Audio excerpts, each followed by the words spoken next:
Imagine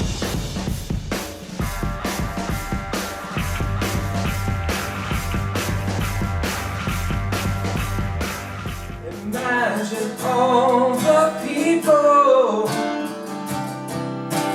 living life in peace. Oh, hey, YouTubeverse, John Stanek from Johnny Radio here, bringing you another Viva La Vinyl classic album review. And I couldn't be more excited than to talk to you today about Imagine by John Lennon. Absolutely an awesome record, and in my opinion, John Lennon's finest solo record after the Beatles. And if not just for the title track alone, which I think is one of the greatest songs of all time, it is just beautiful in every sense. I love how stripped down it is, just the piano, the very light drums and bass, and the strings that just kind of ease in. You hardly even realize they're there. The production on this record by Phil Spector, and especially on that song, is very surprising, given that Spector usually tries to do this big wall of sound like on All Things Must Pass and his infamous Christmas album.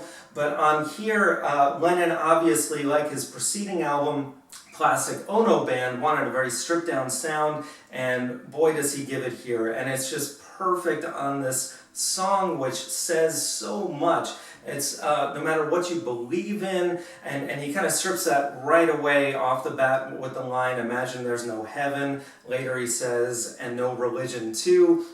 But no matter what religious belief or walk of faith you come from, it's just something you can get behind, this utopian idea of just everyone living together in peace. And he goes on to say, you may say I'm a dreamer, but I'm not the only one.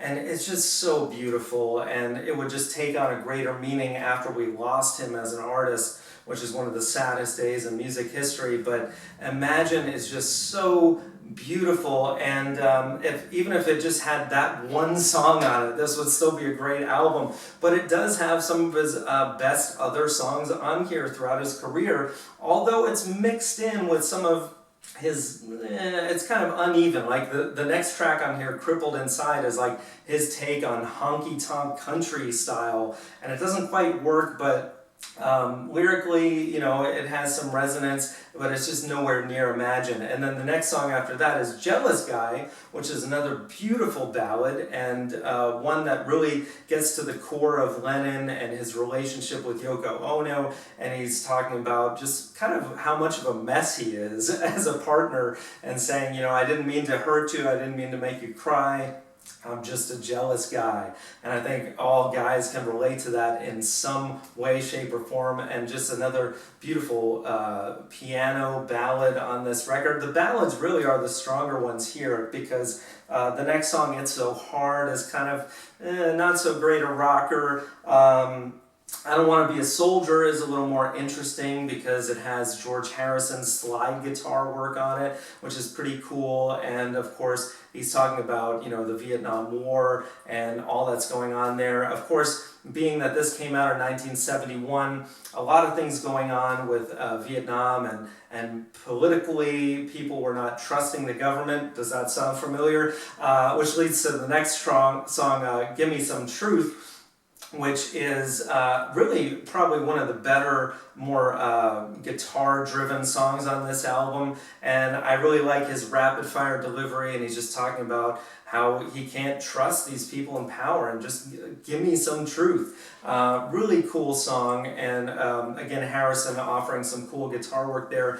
Then leading to the next ballad, Oh My Love. This has to be right under Imagine for me, as just one of the most beautiful songs of Lennon's catalog. You can tell he's just putting his heart on his sleeve, and he's talking about how for the first time in his life his eyes are wide open. And I can attest that when you really fall in love, that is the way you feel. You really feel this song, and the piano is beautiful. Harrison with some very tasteful guitar work on it.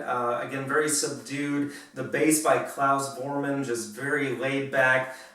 Beautiful song, one of my favorites. And then you got Oh Yoko, even though that's a little more upbeat and kind of goofy in a way, you can just tell he's very sincere, and you can tell that Yoko really was his muse. For better or for worse, a lot of people argue that she broke up the Beatles and she, had this bad influence on John. I would argue the opposite. I think she actually had a hand in writing the song Imagine, and obviously Oh My Love, Oh Yoko, all these beautiful love ballads from John, Jealous Guy again, were just totally directed at her, and so all these beautiful songs would not even exist without Yoko.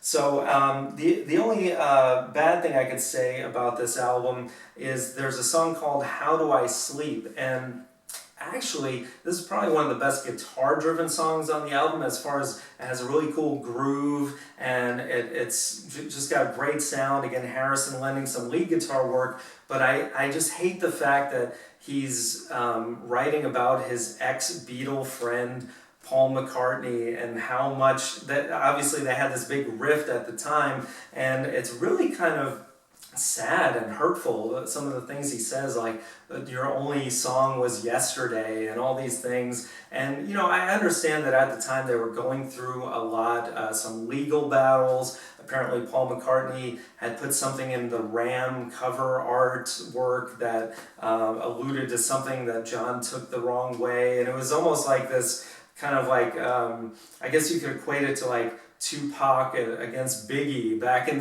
these days, and thank God that there was no violence between the two, and I hope to God that they really did reconcile eventually before John was lost in 1980, but that song just leaves kind of a bitter taste, especially on an album where he's talking so much about peace and love and like transcending all this petty stuff in life. I kind of wish that song had been left off just for that reason. But in general, I mean, a lot of John Lennon albums are kind of uneven. There's never really a sense of cohesiveness throughout any of his solo records, but still, there's just so much greatness on here that Imagine, the song itself, I think transcends anything that Lennon had done in the Beatles or after. So I still give this a strong 8 out of 10, highly recommend, and I would love to hear what you guys think. Let me know what you would grade it. What are your favorite tracks? Let me know in the comments below. Thank you guys so much for watching.